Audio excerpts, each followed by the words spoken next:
राष्ट्राचा। नमस्कार, मी सुधा संध्या लाईव्ह मध्ये आपल्या सगळ्यांचं स्वागत। राज्यात महापालिका निवडणुकीमध्ये 15 जानेवारीला मतदानाचा अधिकार बजावत आहेत।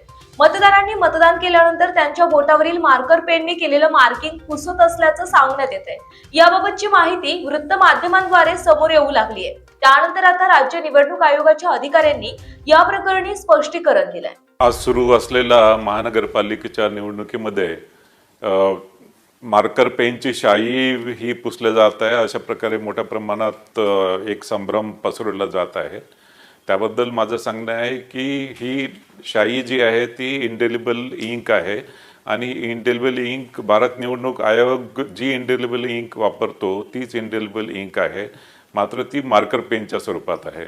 आणि हे मार्कर पेनच्या स्वरूपात राज्य निवडणूक आयोग हे 2011 पासून हे मार्कर पेन वापरत आहे आणि यामध्ये ही शाई आहे, ही शाई ॲक्च्युली पुसली जात नाही आणि विशेष करून ही शाई एकदा लावल्यानंतर त्याच्यामध्ये एक साधारणतः 12 ते 15 सेकंडमध्ये ती ड्राय होते आणि तितक्या कालावधीमध्ये मतदार हा मतदान केंद्रामध्येच असतो आणि या शाईविषयी कुठल्या प्रकारची शंका उत्पन्न करणे किंवा कुठल्या प्रकारचे व्हिडिओ हे बाहेर प्रसारित केले जात आहे आणि एक मतदारांमध्ये संभ्रम पसरवला जात आहे।